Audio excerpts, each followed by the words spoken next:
नमस्ते दोस्तों, मैं चंदन ठाकुर। इस चैनल पे आपका दिल से धन्यवाद। आज बात करेंगे ग्रीन एनर्जी सेक्टर के बारे में। कैसे ग्रीन एनर्जी सेक्टर ने कहीं ना कहीं शेयर मार्केट में एक बुलिश ट्रेंड को पैदा की है एंड वहाँ से शेयर मार्केट में काफ़ी ग्रीन एनर्जी को लेकर इन्वेस्टर के माइंड में कहीं ना कहीं डायरेक्टली ये माइंड सेट चेंज हो चुकी है कि कहीं ना कहीं ग्रीन एनर्जी, सेमीकंडक्टर के स्टॉक एंड ईवी के जो भी सेक्टर है वो कहीं ना कहीं आपको अच्छे रिटर्न दे सकते हैं आने वाले कुछ सालों में। जैसे पिछले 15 सालों की बात की जाए तो जिस तरह से IT सेक्टर ने अच्छे रिटर्न जनरेट करके दिए, हो सकता है अभी का जो एरा है ये हो सकता है सेमीकंडक्टर का हो, ईवी का हो, बट ये आने वाले समय में ही बताएगा। बट आपको अगर कंपनी की किसी का फंडामेंटल अच्छी है, स्ट्रॉन्ग कंपनी है, तो फिर आप उसके साथ जा सकते हैं, चाहे वो स्मॉल कैप की भी कंपनी क्यों ना हो। हालांकि स्मॉल कैप की कंपनी में रिस्क ज्यादा होते हैं बट रिटर्न भी आपको उतने ही मिलते हैं। तो दोस्तों आज बात करने वाले 7वीं ग्रीन एनर्जी का, तो कहीं ना कहीं इसका अभी हाल फिलहाल ही IPO आया था, जबरदस्त सब्सक्रिप्शन हुए थे, रिटेल इन्वेस्टर ने भी काफी अच्छे इसमें हिस्सेदारी ली और इसी मोमेंट के चलते कहीं ना कहीं इस कंपनी में 15% का जो रिटर्न है वो अच्छे से जनरेट हुए हैं एंड 15% के आसपास ये कंपनी काफी अप ट्रेंड में भी चली गई थी।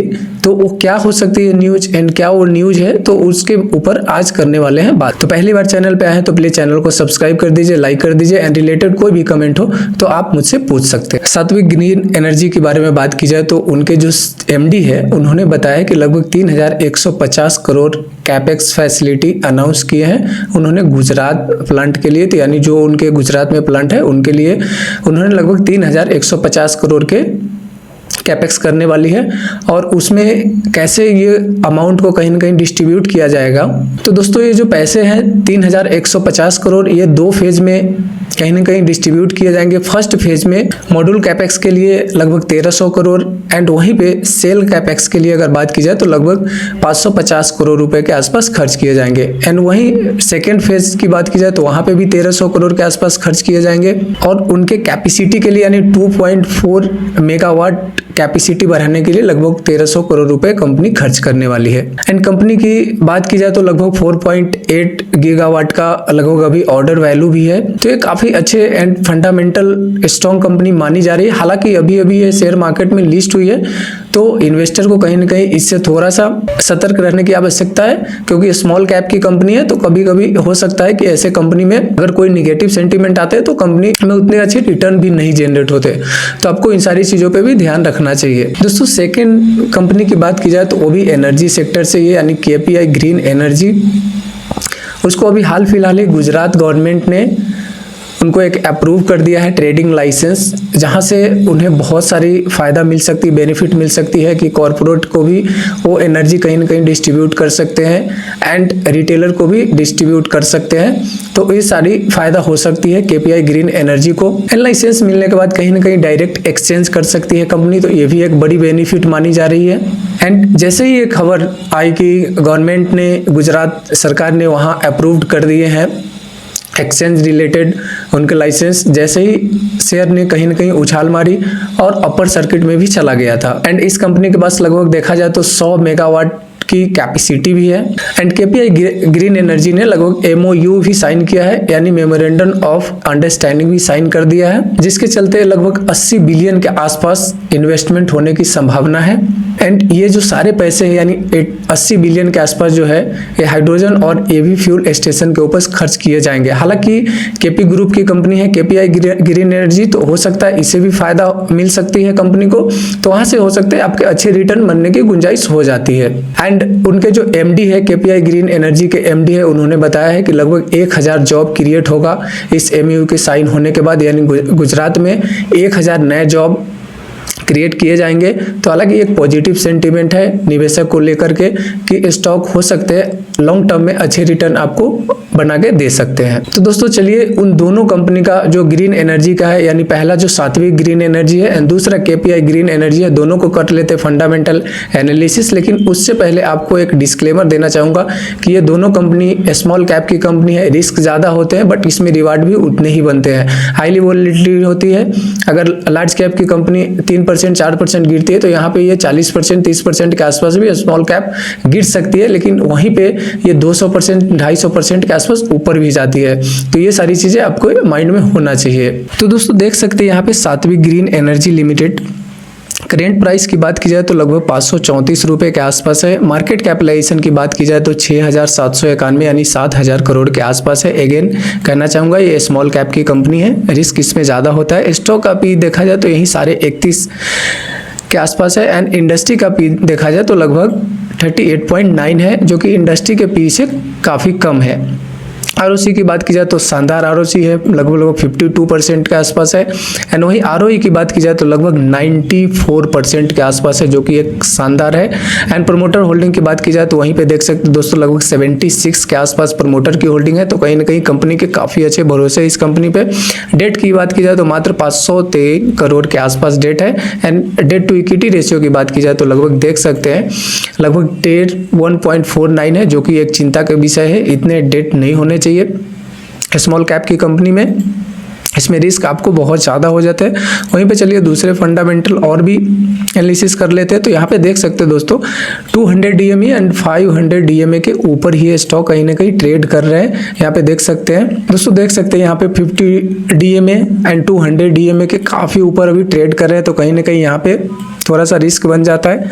अभी ओवर प्राइस हो सकते हैं, जैसे ही थोड़ा नीचे आते हैं 50 DMA एंड 200 DMA के आसपास तो आप इसके बारे में सोच सकते हैं। दूसरे बात कर लेते हैं, इनके सेल्स वगैरह देख लेते हैं। तो यहाँ पे देख सकते हैं दोस्तों सेल्स हालांकि अभी अभी स्टॉक मार्केट में लिस्ट हुई है, तो ज़्यादा इसके रेशियो वगैरह ज़्यादा रिकॉर्ड नहीं है। लेकिन यहाँ पे देख सकते हैं जून 2023 में देखा जाए तो लगभग 234 करोड़ के आसपास थी। वहीं जून 2024 में देखा जाए यानी एनुअल है ये तो 246 करोड़। मार्च 2025 में देखा जाए तो 919 करोड़ एंड जून 2025 में देखा जाए तो 916 करोड़ के आसपास। तो यानी देखा जाए तो धीरे धीरे इसकी सेल्स कंपनी की बढ़ रही है। नेट प्रॉफिट की बात की जाए तो लगभग 119 करोड़ है, जो कि मार्च 2025 में 91 करोड़ था। वहाँ से सीधा आप देख सकते हैं लगभग 1.5 गुने के आसपास हो चुकी है। तो शानदार है। हालांकि अभी स्टॉक मार्केट में आई है, तो इसे और भी जैसे ही डेटा होता है तो दोस्तों आप लोगों के साथ शेयर कर देंगे।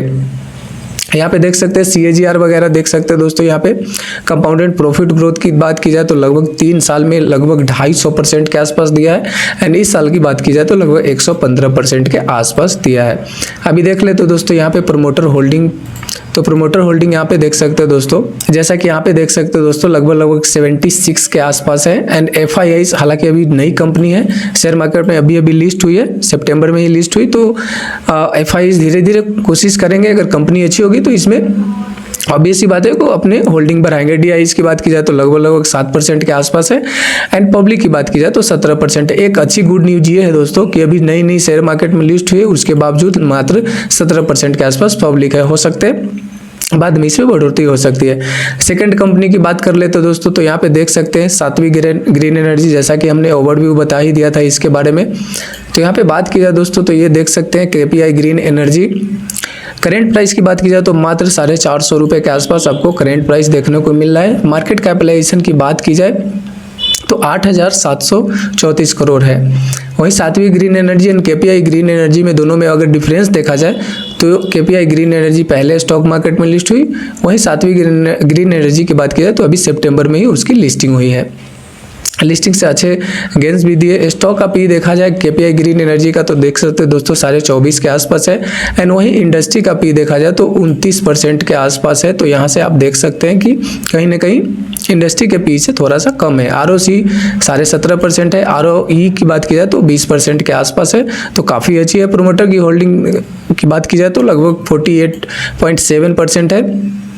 तो इसमें थोड़ा सा चिंता का विषय है कि कोई प्रमोटर की होल्डिंग कमी है। आगे देखेंगे प्रमोटर होल्डिंग कम कर रहे हैं या ज़्यादा कर रहे हैं, उनके रेशियो के ऊपर भी बात करेंगे। कंपनी डिविडेंड वगैरह देती है 0.15%। हालांकि स्मॉल कैप की कंपनी तो डिविडेंड की गुंजाइश इसमें थोड़ी सी कम हो जाती है। ऑपरेटिंग प्रॉफिट मार्जिन की बात की जाए तो यहाँ पे देख सकते हैं 32% के आसपास है, जो कि शानदार है ऑपरेटिंग प्रॉफिट मार्जिन। वहीं पे यहाँ पे देखा जाए 200 DMA एंड 50 DMA के आसपास है, तो बिल्कुल उसके नीचे ही है आपको ये स्टॉक देखने को मिल रहा है। अभी यहाँ पे इस लेवल पे देखने को मिल रहा है, तो यहाँ से आप पोजीशन के बारे में सोच सकते हैं।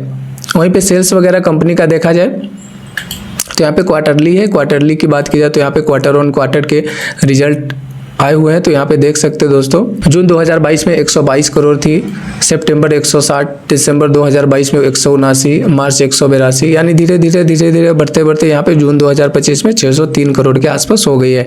वहीं ऑपरेटिंग प्रॉफिट भी कंपनी का धीरे धीरे देख सकते हैं दोस्तों बढ़ रही है, यानी जून 2022 में बात की जाए तो 42 करोड़ के आसपास थी, वहीं पे 206 करोड़ के आसपास हो चुकी है जून 2025 में।